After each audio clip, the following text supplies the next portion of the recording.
I wanted to go briefly over these following tips, and that's because in terms of Arabic, they might hold some significance. Some of these I don't have to elaborate on because they should be quite straightforward. Like the first one, intention, or also named in Arabic an-niyyah, is the foundation of all actions in Islam.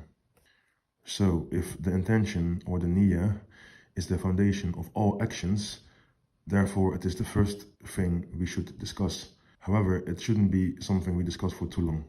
So it is quite obvious that the first one is very important, and that's more so because the niyyah often will affect these other ones here as well. However, the goal is to seek, teach, and make other people be in love with Arabic for the sake of Allah. Focus on what matters now. In short, I can make it quite long, this section here, but in short, focus more on reading and focus less on speaking, especially if you are in the West. Even if you're living in a Muslim land, don't make speaking your only and your main priority. That is because reading is very, very, very important. Reading allows you to access the Quran and other aspects of the religion, which you can't access by only focusing on how to speak. Get a teacher and stick to him. Sometimes what might happen is that somebody has a teacher and then they look for more teachers or a better teacher, or they say this teacher is not my kind of teacher, or honestly speaking, get a teacher and just stick to him or her and see it all the way through.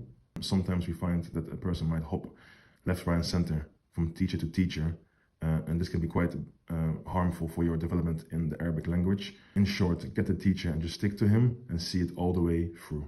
Consistency, again, doesn't have to be spoken about for too long. In short, the moment you start learning Arabic, doing something small every day or week is better than not doing anything at all. Sometimes what happens is that we don't understand the value of doing things small but consistently.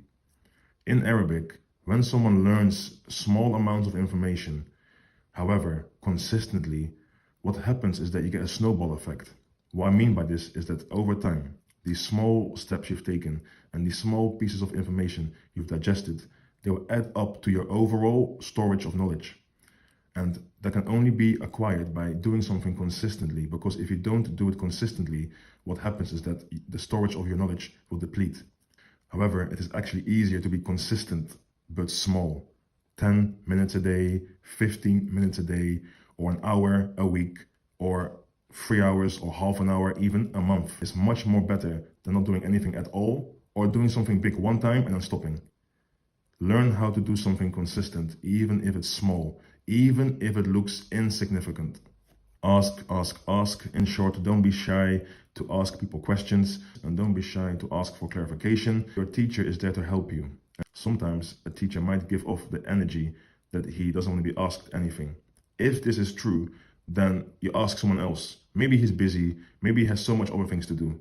It shouldn't mean that you change the teacher, and it shouldn't mean that you stop asking.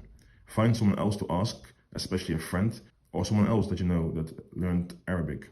If you were to ask 1,000 questions, this only means that you now understand 1,000 new things correctly.